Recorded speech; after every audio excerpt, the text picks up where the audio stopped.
আসসালামু আলাইকুম। এই মুহূর্তে তোমরা যারা ভিডিওটি দেখছো তোমাদের উদ্দেশ্যে বলবো ভিডিওটি শুরু থেকে শেষ পর্যন্ত দেখতে থাকো। ইনশাআল্লাহ ভিডিওটি তোমাদের প্রত্যেকের অনেক অনেক ভালো লাগবে। আজকের ভিডিওর বিষয় হচ্ছে জীবন থেকে কিছু বদ অভ্যাস বাদ দিতে হবে। তো কোন বদ অভ্যাসগুলো বাদ দিতে হবে ভিডিওটি দেখতে থাকো। ইনশাআল্লাহ ভিডিওটি প্রত্যেকের কাজে লাগবে।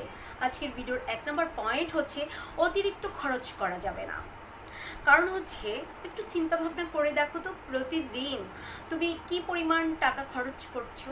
যেটা তোমার প্রয়োজন নেই চেষ্টা করতে হবে ওই পয়সাটা খরচ না করার জন্য। প্রয়োজনে সেটা জমিয়ে রাখো, এমন কিছু মানুষকে সহযোগিতা করো যেটা মানুষের জীবনে গুরুত্বপূর্ণ। খুব অসহায় মানুষদের জন্য সে অর্থটা খরচ করতে পারো, কিন্তু কারণে অকারণে নিজের জন্য সবসময় খরচ করা থেকে আমার মনে হয় প্রত্যেকটা মানুষকে বিরত থাকতে হবে।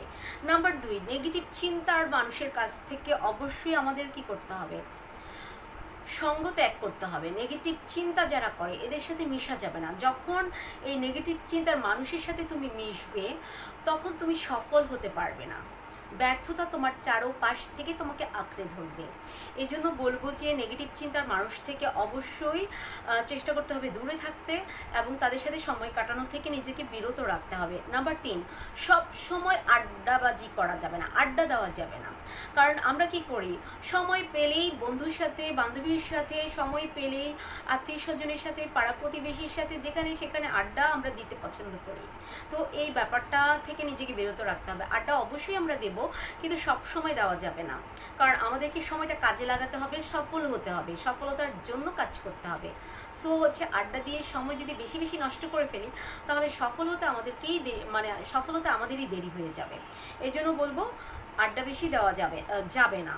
নাম্বার 4, যে কোনো ক্ষেত্রে অজুহাত দেখানো যাবে না। কারণ আমরা কি করি যে একটা কাজ করতে চাই, একটা পরিকল্পনা করছি যে কাজটা আজকে থেকে শুরু করব, কিন্তু পরে মনে মনে বলতেছো থাক আজকে কাজটা না করি, কাল থেকে শুরু করি। নানা অজুহাত দেখাও, থাক আজকে বাসায় গেস্ট আসছে, আজকে শুরু করব না, কালকে থেকে করব। আবার কালকে যখন আসে, আচ্ছা থাক এই সপ্তাহ পর থেকে শুরু করি। এইভাবে নানা অজুহাত আমরা দেখাতে থাকি আর আমাদের জীবন থেকে সুন্দর সুন্দর সময়গুলো চলে যেতে থাকে। তো সফল হতে হলে এত সময় নষ্ট করা যাবে না, অজুহাত দেখানো একেবারেই বন্ধ করতে হবে। নাম্বার 5, মানুষ কি বলবে এই ধারণা থেকে আমাদের বের হয়ে আসতে হবে। কারণ আমাদের সমাজে এরকম অনেক মানুষ আছে যারা সফল হয়ে গেছে, তাদের যদি জিজ্ঞেস করা যায় তারাই বলবে যে তাদেরকে নানা বাধার সম্মুখীন হতে হয়েছে। মানুষ কি বলবে এই ভাবনাটা যদি আমরা মনে রেখে কাজ করতে যাই তাহলে আমরা সফল হতে পারবো না, আমরা এগোতেই পারবো না। এই ধারণাটা আমাদের বাদ দিতে হবে। কারণ আমরা যখন অভাবগ্রস্ত হয়ে পড়ি, আমরা যখন অসহায় হয়ে পড়ি, তখন আমাদের পাশে কেউ থাকে না। ওই যে মানুষগুলো অজুহাত দেখায় তোমার দ্বারা হবে না, তুমি পারবে না, ওই মানুষগুলো পাশে এসে দাঁড়ায় না।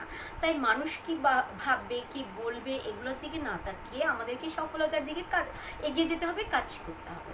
তো আজকে এই পর্যন্তই। আমি জেসমিন রত্না তোমাদের পাশে ছিলাম, আছি, সবসময় থাকবো। আল্লাহ হাফিজ, আসসালামু আলাইকুম।